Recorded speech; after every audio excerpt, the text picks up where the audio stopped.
తెలుగు సినీ ప్రేక్షకులకు, మెగా అభిమానులకు నమస్కారం. మా ఎస్విసి సంస్థకి రామ్ చరణ్ గారికి, చిరంజీవి గారికి ఎంతో అనుభవ సంబంధం ఉంది. మా ఇద్దరి మధ్యలో చరణ్ గారికి నా మధ్యలో మంచి రిలేషన్షిప్ ఉంది. నేను అభిమానించే హీరోల్లో రామ్ చరణ్ గారు ఒకరు.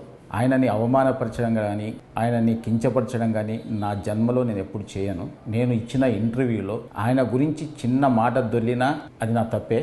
అది జరిగిందని అభిమానులు అనుకుంటున్నారు కాబట్టి వాళ్ళకి నిజంగానే క్షమాపణ చెప్తున్నా. చరణ్ గారికి కూడా క్షమాపణ చెప్తున్నాను. అంటే నాకున్న ఆయన రిలేషన్ని నేను పాడు చేసుకోదలుచుకోలేదు. ఎందుకంటే జనం ఈరోజు మాట్లాడుతున్న మాటలు కానీ, బయట ట్రోలింగ్స్ కానీ, అభిమానుల బాధలు కానీ నేను అర్థం చేసుకోగలను. ఎందుకంటే ఒక హీరోని అలా అన్నప్పుడు ఎవరు కూడా భరించలేరు. నేను అన్న ఇంటెన్షన్ అలా కాదు. మాకున్న రిలేషన్స్లో, మాకున్న క్లోజ్నెస్లో నేను మాట దొర్లాను తప్ప ఆయనను అవమానపరచడానికి కాదు. మాకు మెగా హీరోలతో అందరితో మాకు మంచి సంబంధాలు ఉన్నాయి. వరుణ్ తేజ్తో ఒక ఫిదా కానీ, సాయి ధరమ్ తేజ్తో 2 సినిమాలు, చరణ్ గారితో 2 సినిమాలు చేశాం. చిరంజీవి గారు ఎప్పుడు మా రాజుగారితో కానీ నాతో ఎప్పుడు మాట్లాడుతూనే ఉంటారు. ఇలాంటి అనుబంధం ఉన్న వాళ్ళని అవమానించే పర్యంత మూర్ఖుని కాను నేను. దయచేసి అందరు అభిమానులు అందరూ అర్థం చేసుకోవాలి. సంక్రాంతికి గేమ్ చేంజర్ రిలీజ్తో పాటు సంక్రాంతికి వస్తున్నాం సినిమాని ఒప్పుకోకపోయి ఉంటే, ఆయన చెయ్యొద్దు అని ఉంటే ఆ సినిమా రిలీజ్ అయ్యేది కాదు.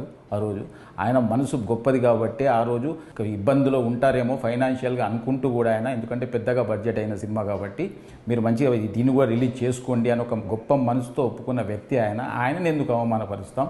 దయచేసి నేను ఆయన మాటలు కానీ అపార్థం చేసుకుంటే ఫ్యాన్స్కి అందరికీ నేను క్షమాపణ చెప్తున్నా.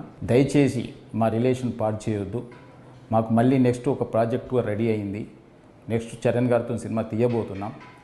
అలాంటిది అనవసరంగా మా ఇద్దరి మధ్య ఈ అభిప్రాయ భేదాలు తీయకండి అని అందరినీ వేడుకుంటున్నా. చూసిన ఆంధ్ర ప్రేక్షకులందరూ కూడా గమనించాలి. నాకు చరణ్ గారికి మంచి రిలేషన్ ఉంది. నేను ఆయన గురించి ఎప్పుడు తప్పు మాట్లాడను. ఇచ్చిన ఫస్ట్ ఇంటర్వ్యూ కాబట్టి కొంచెం నాకు తెలియకుండా కూడా ఏదైనా మాట దొర్లిందేమో, అలాంటిది కూడా ఏదైనా అర్థం చేసుకోవాలని అందరికీ కోరుకుంటున్నాను. Thank you very much.